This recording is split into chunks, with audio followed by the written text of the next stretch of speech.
et ce qui s'est passé dans la première phase à Havaï, dans la dernière phase plutôt, c'est qu'on était sur le point de signer. En tout cas, c'est les informations qu'on a eues de personnes qui étaient très près de ce qui se passait. Et les négociations ont échoué suite à une entente parallèle portant sur les pièces automobiles entre le Japon et les États-Unis. Ça affectait le secteur automobile canadien. Et c'est pour ça que ça a échoué. Or, le grand danger, c'est qu'il était prêt de laisser tomber des pans de la gestion de l'offre.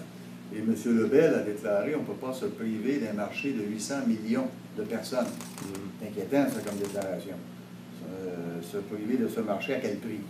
Or, moi, j'ai demandé très clairement, pas eu de réponse, je vais tenter de le sauver au débat, que les trois parties s'engagent à ne pas signer le traité transpacifique s'il y a des plans de la gestion de l'offre ou des voies de contournement qui sont présents dans ce traité.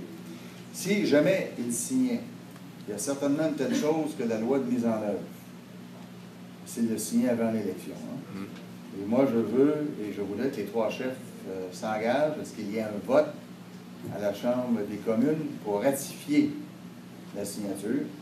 Et la loi de mise en œuvre, dites-vous bien qu'on fera tout, nous, pour s'y opposer, parce qu'il n'est pas question qu'on laisse tomber la gestion de l'offre. On ne l'a jamais fait. On était les meilleurs défenseurs de cette façon de faire qui est propre à notre agriculture et on va poursuivre dans ce sens.